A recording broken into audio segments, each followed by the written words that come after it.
한국 드라마를 즐겨보시는 분들은 혹시 아시리라고 생각이 되는데요. 요즘 한국 TV에서 미생이라고 하는 드라마가 굉장히 인기를 끌고 어제 종영을 했습니다. 본래 이 드라마는 원작은 만화입니다. 우리가 어른들 세대는 만화하면 책으로 나온 그런 만화를 생각할 터인데 이것은 인터넷에 연재가 되었던, 요즘 젊은 사람들은 무슨 뜻인지 잘 아는 이른바 웹툰이라고 하는, 인터넷의 웹을 의미하는 것과 카툰의 툰을 따서 웹툰이라고 하는 것을 원작으로 한 드라마인데요. 저는 바둑을 잘 모르지만 미생이라고 하는 것은 바둑 용어라고 합니다. 그러니까 안일 미자에 날 생자죠. 아직 살지 않은 거라고 하는 겁니다.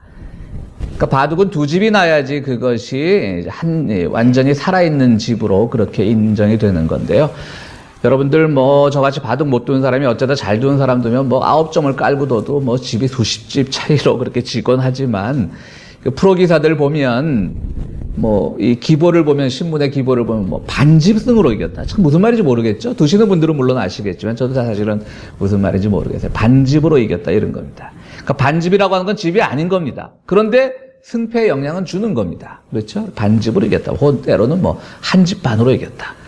프로 바둑의 세계에서 두 집으로 이겼다 이러면 굉장히 창피한 겁니다. 이건 크게 진 겁니다. 한 집 반 혹은 반집승 이런 게 나오는데요. 그럴 때 이제 완전히 살아있지 않은 집, 그거를 미생이라고 합니다. 그래서 그것도 죽은 것도 아니에요. 왜냐하면 승패에 영향을 미칠 수 있으니까요. 이 드라마의 내용은 이렇습니다. 이제 어릴 때부터 신동 바둑 천재 소리를 듣던 한 소년이 여러 가지 어려운 가정 사정 때문에, 그리고 그를 둘러싸고 있는 그런 사회적 여건 혹은 개인적 여건이 좋지 않아서 프로 입단에 실패를 하지요. 그러니까 어릴 때부터 바둑 둔 사람들은 학교를 다닐 기회가 거의 없지 않습니까? 그냥 기원에서만 모든 시간을 보내다 보니까요. 그래서 이 친구는 변변한 학벌도 없고 겨우 이제 검정고시를 통해서 고등학교 졸업장 정도로 있는데, 그걸로 이제 어떻게 한국 같은 사회에서 요즘 취직을 해서 살겠어요. 그러다 어떻게 어느 회사 취직 들어가서 모진 수모를 당하는 겁니다. 고졸이라고 하는데 수모, 또 고졸도 또 일반 고졸도 아니잖아요. 그냥 검정고시, 제대로 교육을 받지 못했고, 그가 어릴 때부터 바친 것은 바둑인데 승단, 입단 시험에도 실패를 하고. 그래서 그 청년이 그걸 이제 극복해 나가는 과정인데요. 인간 승리의 드라마가 아닙니다. 보통의 인간 승리의 드라마라고 한다면, 기존에도 많은 드라마가 있었는데, 이 드라마는요, 그 청년의 그 눈물겨운 노력도 있지만, 또 그 주변의 외적인 요건들이 그 청년들을 이렇게, 미생인 청년을 하나의 성년으로 만들어가는데, 직장인으로 만들어가는데 외부적인 조건들도 많이 영향을 미쳤고, 또 그냥 아무것도 없는 청년이 그냥 오로지 성실함과 노력으로만 성공했다는 그런 상투적인 내용도 아니고요. 이 청년은 어쨌든 일반 사람들과는 다른 길이지만 바둑이라고 하는데 남들보다 일찍 입문을 해서 10년 이상 바둑만 떠왔던, 또 그 나름대로의 요즘 말로 내공이라고나 할까요? 스펙이라고나 할까요?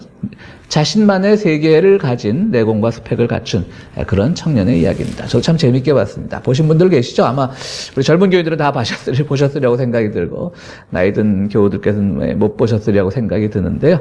하여튼 그런 드라마입니다. 약한 존재라는 것이죠. 살지 않은 건데 죽은 것도 아닌 그런 존재라고 하는 겁니다. 오늘 저는 이 성탄절을 맞아서 이런 생각을 해봤습니다. 우리 예수님을 처음 봤을 때 동방 박사들의 느낌이 어땠을까? 이게 뭐지? 라고 생각하지 않았겠어요? 그들은 또 더러는 페르시아 출신의 학자라고도 하고, 동방 박사가 이제 실존을 했느냐 안 했느냐 이런 많은 의문들도 있고요. 한데 어쨌든 우리는 성서의 말씀대로 오늘 성탄의 메시지를 발견하자면 예수님 찾아온 거예요. 그래서 그들은 자기들이 알고 있는 모든 지식, 예수님이 태어나던 그 1세기 당시의 그 지식인들은 뭐냐면 주로 점성술사들이었죠. 별을 보고 우주와 어떤 역사를 점치는 최고의 지식인들, 그러니까 박사라고 이름을 붙인 거죠. 그들이 알고 있는 세상을 구원할 왕, 또 그들이 이때까지 별을 보면서 연구했던 모든 결과는 뭐겠어요? 갑자기 정말 위대한 별이 태어나면 그 지역에 모든 것을 통치할 위대한 지도자가 태어난다든가, 그런 것들을 많이 경험을 했던 사람들일 거라고요. 그런데 정말 이때까지 보지 못했던 그런 놀라운 별이 나온 거예요. 그래서 멀리 페르시아에서 온 겁니다. 선물을 싸들고 온 거죠. 그러니까 그들의 지식으로는 당연히 헤롯 왕궁에 있을 줄 알고 갔더니 없는 거예요. 그럼 어디 있지? 그래서 또 그 헤롯의 소개로 그 지역에 뭐 많은 서기관들이나 학자들을 불러가지고 더 연구를 하니까 구약에서 베들레헴이라고 하는 작은 골에서 메시아가 태어난다고 했다. 아마 거기 모양이다. 그 찾아갔던 것이죠. 그래서 갔더니 또 어디가 나왔어요? 마구간이에요. 가보니까 누가 있어요? 이제 갓 태어난 아이가 있어요. 혼자 쓸 수 없는 엄마의 보호가 필요한 그 아기가 그야말로 미생인 존재죠. 아기는 사실은 생명은 생명이지만 미생이나 마찬가지죠. 뭐 애가 혼자 쓸 수가 있습니까? 혼자 밥을 해 먹을 수가 있습니까? 혼자 뭐 그런 점에서 우리 불교의 우화하고는 좀 다르죠. 우리 석가모니께서는 어떻게 하셨죠? 엄마 옆구리에 탁 튀어나오자마자 좌로 7걸음, 우로 7걸음 걸으면서 뭐라 그러셨어요? 천상천하 유아독존. 적어도 이 왕이 되려면 그 정도 멋있어야 되는데 우리 아기 예수님 보세요. 하나도 멋이 없잖아요. 이 천상천하 유아독존 얼마나 멋있어요. 근데 우리 아기 예수님 멋있지가 않아요. 마구간이에요. 엄마의 품에 있어야 겨우 살아남을 수 있어요. 박사들이 와서 그 탄생의 장면을 좀 빛내주긴 했지만 사실 박사들이 오기 전에는 어떤 사람들이 주로 아기 탄생을 축하하는 사람들이었어요? 당시 가장 천박한 가장 미천한 직업군에 속하던 목자들.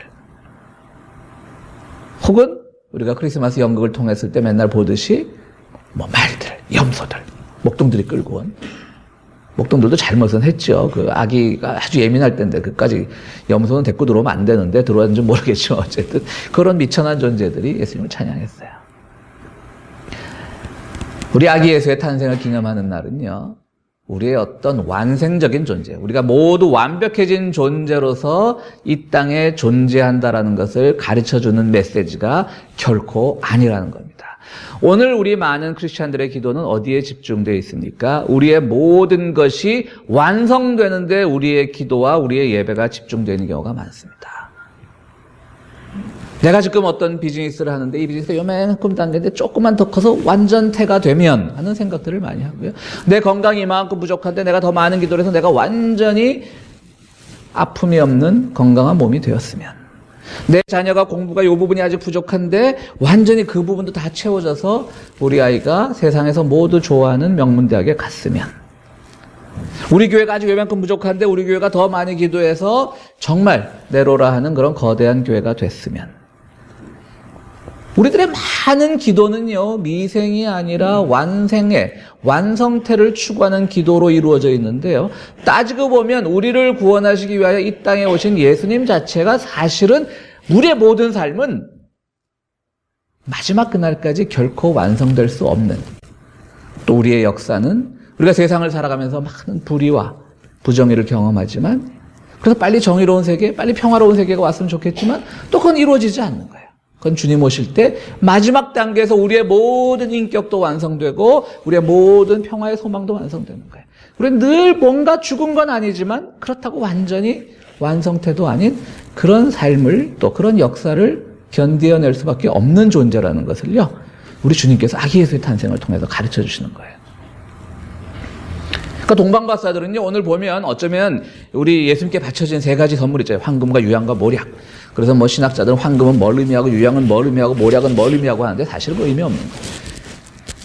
예수님 드리려고 갖고 왔던 게 아니에요. 본래는 그들은 만나면 정말 이미 촥 그냥말로 왕궁에서 모든 사람들의 스포트라이트와 축복을 받고 태어난 어떤 왕세자에게 드리려고 갖고 왔던 것이지, 마구간에 있던 그 초라한 아기 예수에게 주려고 갖고 왔던 것은 아니죠. 그들도 드리면서도 뭔가 찜찜했을 거예요.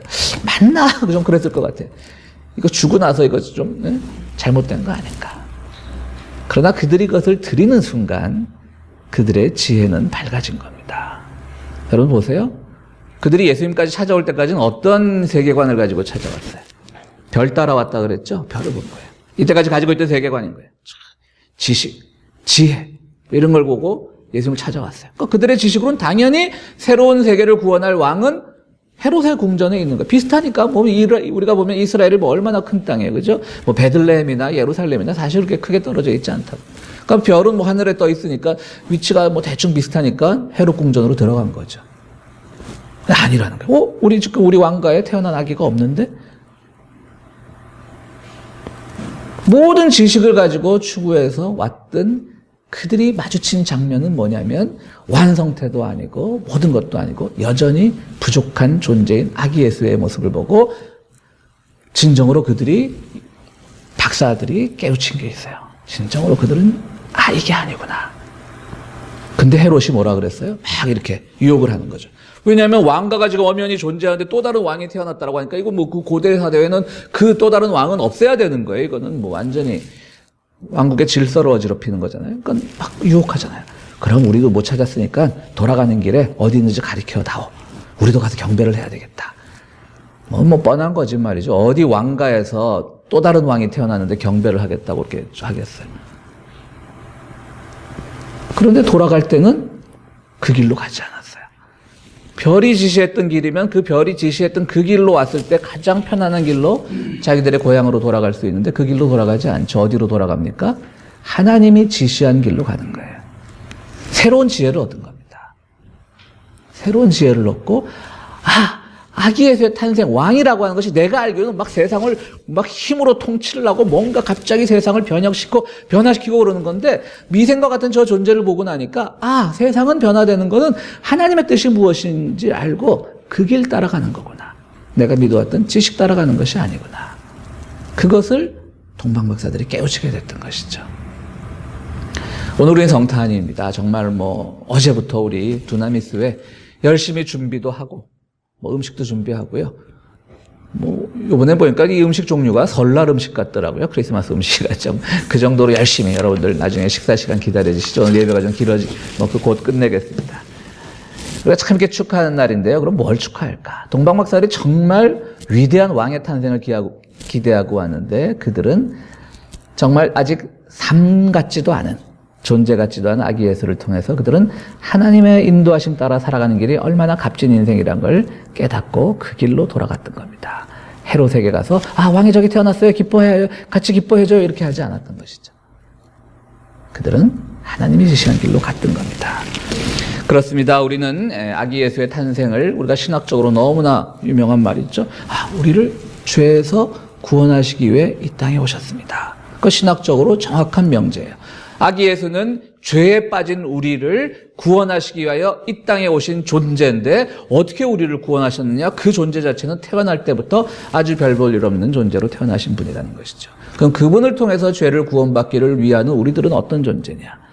우리는 여전히 죄인이면서 또 의인인, 사탄의 괴수이면서 동시에 성인인 그런 양면성을 가지고 있는 존재인 겁니다. 신학자들이 이 부분을 제일 고민하는 거예요.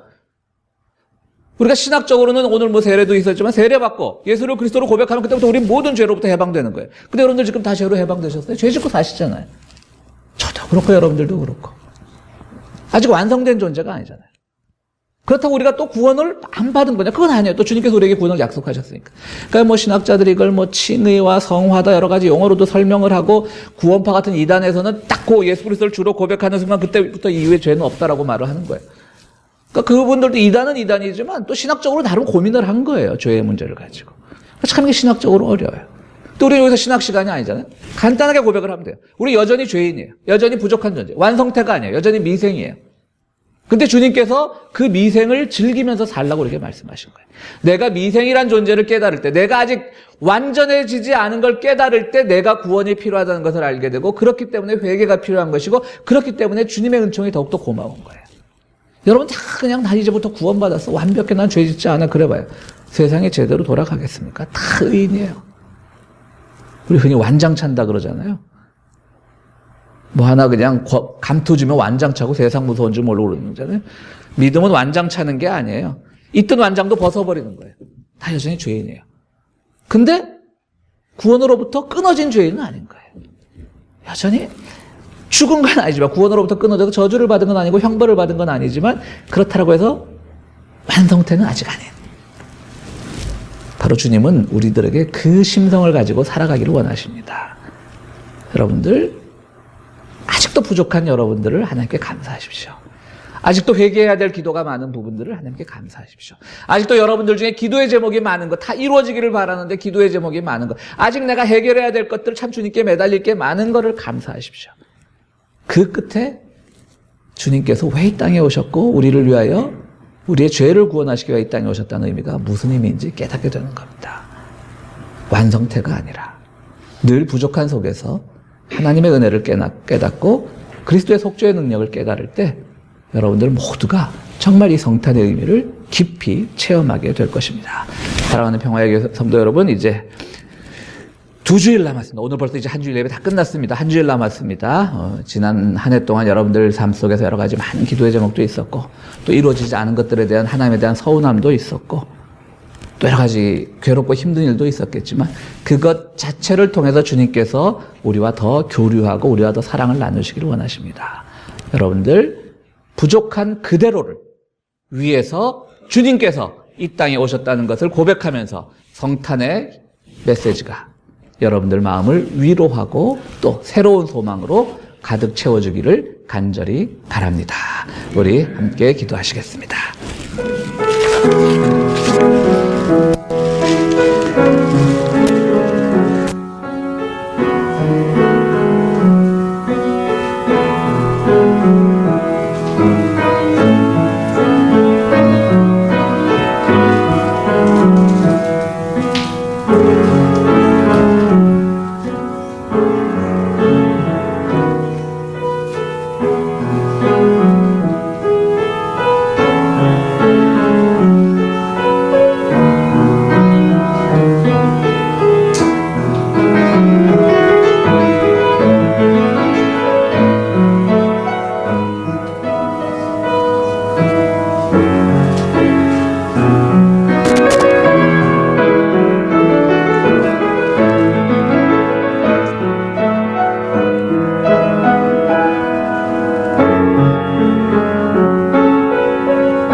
거룩하시고 자비로우신 하나님, 저희들 늘 주님께서 돌보아 주셔서 우리 삶 속에서 늘 승리하며 이기며 살아가게 하심을 감사드립니다.